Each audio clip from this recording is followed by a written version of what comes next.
Hey guys, Sean here. So today I'm going to be looking at the new BittBoy. This is the version 3. There's already been a lot of reviews and everything, but I actually already opened it. It's right here. I'll show you what's in the box though. There's a, this is the package that came in. Came with a little micro USB cable. I think that's for charging it. A little micro SD card USB adapter. And that's mostly it here. What's this? Yeah, this is like an AV cable, which I'll probably never use. And their manual is pretty simplistic. It's just kind of a very simple how to use it. But it doesn't really tell you how to use it. It's just, yeah. Okay, so anyway, here's the device. So these are the important things that you'll probably need. But yeah, here's the device. I wanted to kind of open it up and do an actual like teardown, and I'll just power it on for you guys so you can see how it runs. Starts up really fast. And there we go, it's already started. So this one can support DOS games, NES, Game Boy, Game Boy Color, some arcade games, Game Boy Advance, and then has a MAME emulator, more arcade, PlayStation, Pico Drive, SMS, SNES, PCE. I'm not even sure what else some of these are here, but the main ones that I'm interested in are NES, Game Boy, Game Boy Color, Game Boy Advance. Yeah, I'll just start one up for you real quick. You just see how fast it loads. I was already playing one earlier, so here's Game Boy. Here's Advance Wars for Game Boy Advance, and it makes this nice little like, kind of like the Super Game Boy screen around the edge. And the pixels are absolutely sharp and crystal clear, and like the viewing angle is really, really nice. It's a really nice little device. I mean, it feels a little cheap. It's not like it's high quality as like an actual Nintendo Game Boy, but yeah, it's a really nice little portable pocket device that you can just take anywhere, and you know. So yeah, mine does. I've seen a lot of people complain about this. Mine does have like a little speck of dust under the screen, but today I'm going to be opening it up, so that's something that should be really easy to take care of. Right here is where the little micro SD card goes. This one came with an 8 GB card, but I assume you can put a larger card in there. Here's the battery. I think it uses a Game Boy Advance SP battery. It's very, very hard to open with your fingernail, so I have a little screwdriver here. It just pops right out like that. So yeah, it's a Game Boy Advance SP battery, so these should be really easily accessible. I think it's an SP battery. Kind of looks like it. Anyway, so there's that. And now it looks like it's all Phillips screws. So I'm just going to open this up with my Phillips screwdriver.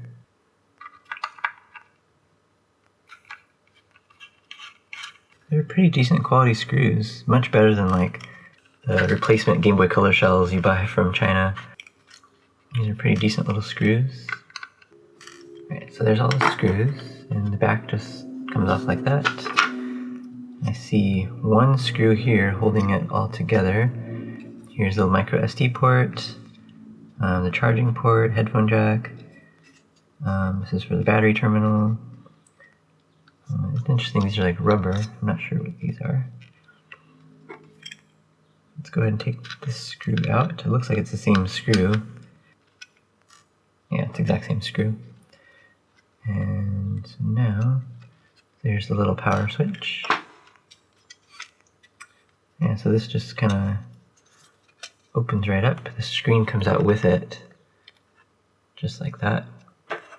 See like a little alignment bracket here. And that piece of dust is right here. Yeah, I got the piece of dust out. So just throw just a little piece of dust on the screen, on the lens here, plastic lens. All the buttons seem to be individual. So like here's A, B, and the other two. Yeah. A little reset button, start and select. Okay. So the membranes are actually, wow, oh, they're stuck down. They fit through those holes on the back here. So these are just like kind of alignment holes for the membranes. It's kind of nice. They really like stay in place well. And there's kind of a weird pattern. Let's see. These look like they're the same. Yeah, they just fit through those little weird little holes there. Interesting. Yeah, those are the same. So down here is the little speaker. There's little switches for reset, start and select, and then, yeah, it's a pretty simple little device. There's a little lock for the screen.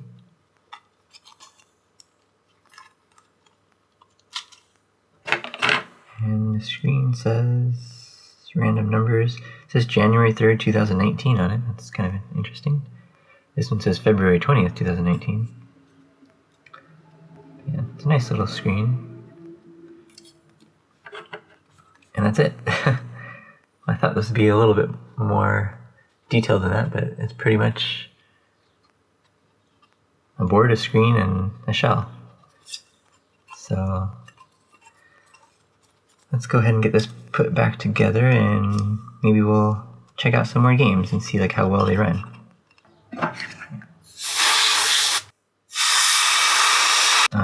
So I guess the best way to do this is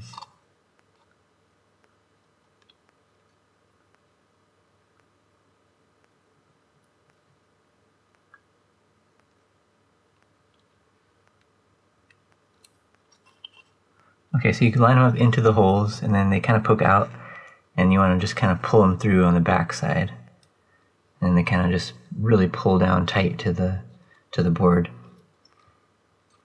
So you can't really like push them down all the way. So again, just kind of flip it over, and you can see where they are, and you want to just like pull them tight, pull them through until they kind of, just like that. So now they're nice and tight up against the board. And in doing so, I touched my screen again, so like that, pretty much that's the only major chip on here. This tiny little flat chip. There's lots of little capacitors and things, but I mean, everything's all right there.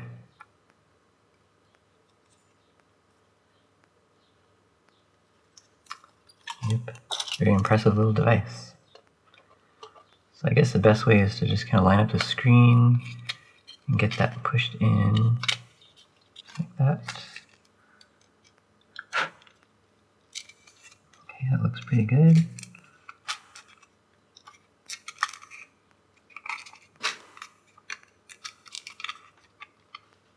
And just one of these screws right in the middle here.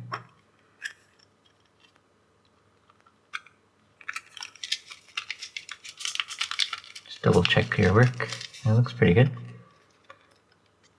Okay, so now make sure you put your power switch back in there. And I think it goes this way.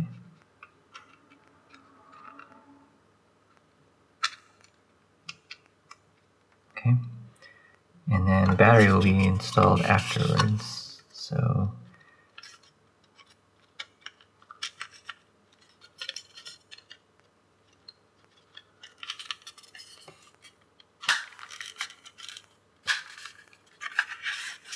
pretty much it. Just the 6 screws around the sides. So that's that. Here's the little SD card again. Guess it goes this way. Or maybe not, maybe it goes this way. Yeah, it goes that way, okay.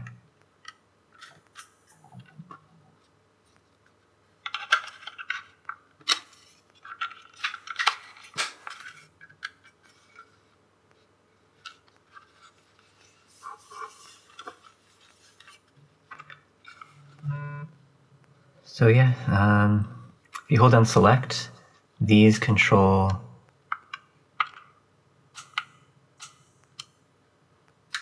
This one controls the brightness, and this one controls the volume, but it's probably easier to...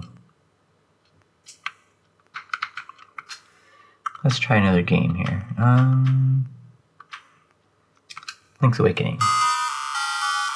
So you hold down select. So yeah, this is the volume. It's good volume. And then this is brightness. Pretty good. Pretty good. And it fills up the screen pretty well. It's not too small.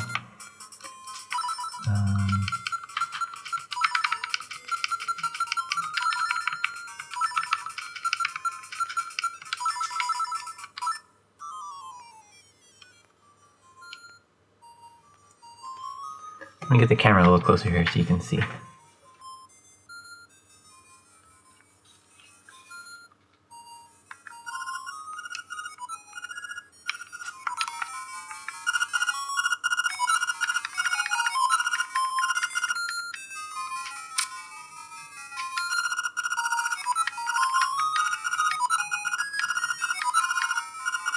The emulation's pretty good. I've been playing a lot of Link's Awakening because I'm developing a game that's kind of similar in style, and I've been kind of using it for reference. I do see some like tearing.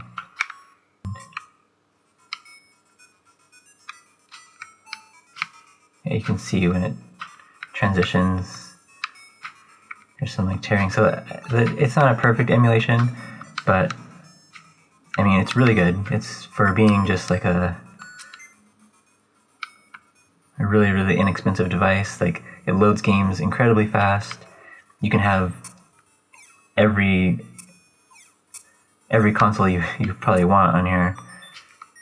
It's pretty amazing that it does Game Boy Color, Game Boy Advance, NES, SNES, like all in one system, and so well for that. Like, there's never been another system like this that. And I've seen a lot of people make like Game Boy Zeros and stuff that use like Raspberry Pis, and they're really good. They're just really slow. Like, it takes a long time to boot up a game, to even start up the system. And honestly, this is even faster than if I were to use like an EverDrive, or here, this one's a El Cheapo from Ben Ven. The way that this works is you have your games on the SD card, but then it loads individual games onto the chip in here, so that can be read by the Game Boy Color. So you can only load one game at a time, have like one game loaded. So that actual process of loading the game takes a while, but once it's loaded, then it starts up just like normal. But if you want to switch games, there's nothing like this. I can press this, I can save the state, and now it's saved. And now I can quit. And now I'm back here. I can go right into another game. Here's Mario Tennis. You can see just how fast that loads. So now I can go right back. All the way down, I guess. Okay. Go right back into Link's Awakening and load my state. And there we go. Right back to where I was. Super fast. So I'm actually pretty impressed with this little device. I think the earlier versions didn't have like Game Boy Advance support or other emulator support, but this one seems to support quite a lot. Let's try an NES game.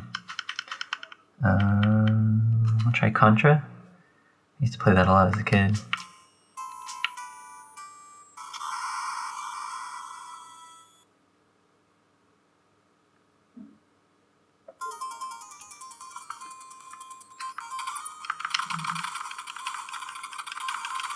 It's a tiny bit slow, but not ridiculously slow. It feels like very playable.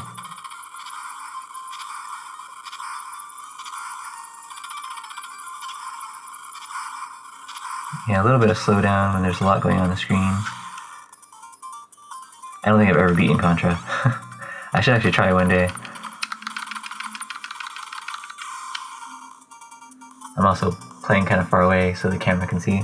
But if I get really close in here, it's a little bit easier. And I think I already died completely. Game over. Alright, no more Contra. Oops, that's not it. Let's try... So this is actually a different emulator. See, this one says Gambit SDL emulator for Game Boy Color. This one says Oh Boy emulator. Ah, okay. So let's, if we go into this one, I actually have different games loaded here. I guess maybe this one's, oh, I guess it's to load like just like a DMG version. Difficult. Amazon. No, the moon.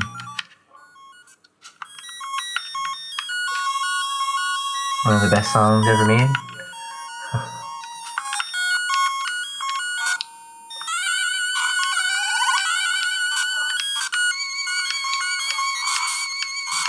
This feels really slow.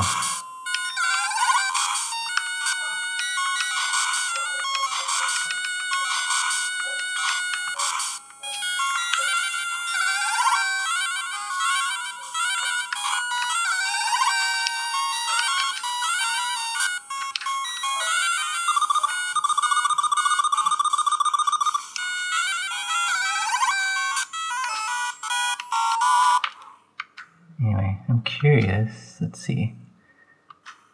Just to see. Yeah, I guess, so the second one I guess is, so this one's like a DMG version. It says Game Boy Color, but I guess this one's Game Boy and this one's Game Boy Color, which also supports, you know, older games. So let's see, if I do like Pokemon Green, yeah, the other one wasn't showing the Game Boy Color. Well, I don't know. I guess they're in different spots too.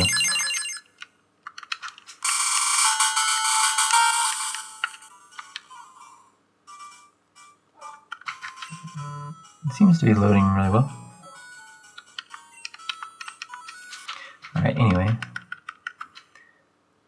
So I think that's mostly all the different options here.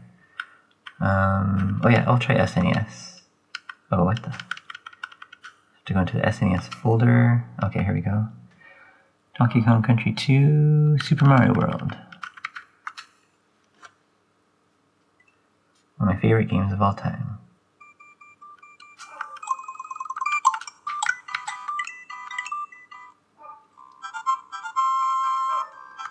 Looks really crisp and clear. I'm not sure if the background is supposed to be black like that. So it might be a weird emulator thing, but let's see.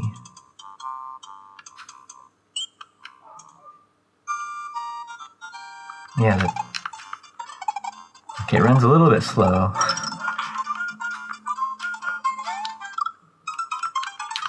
Kind of weird. And it's definitely messing up some kind of background stuff.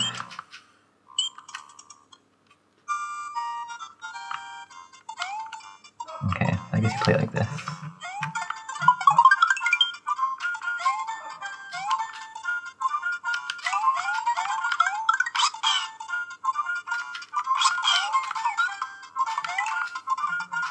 So yeah, I guess it's actually pretty playable.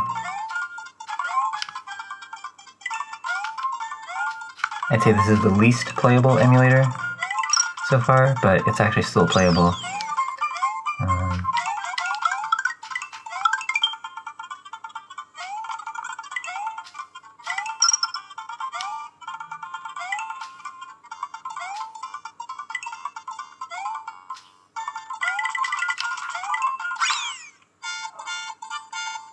So yeah, so there we have it.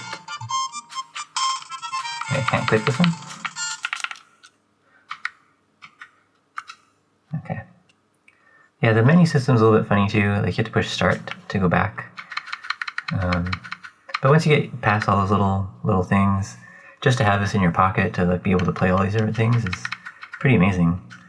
And I'm probably going to be mostly playing here in like Game Boy Color. So, and maybe Game Boy Advance too. I really like Advance Wars. So I'm gonna go install some more ROMs and see what else I can play. So yeah, anyway, yeah, so that's the BittBoy. I'm probably gonna take it apart again and clean this a little better.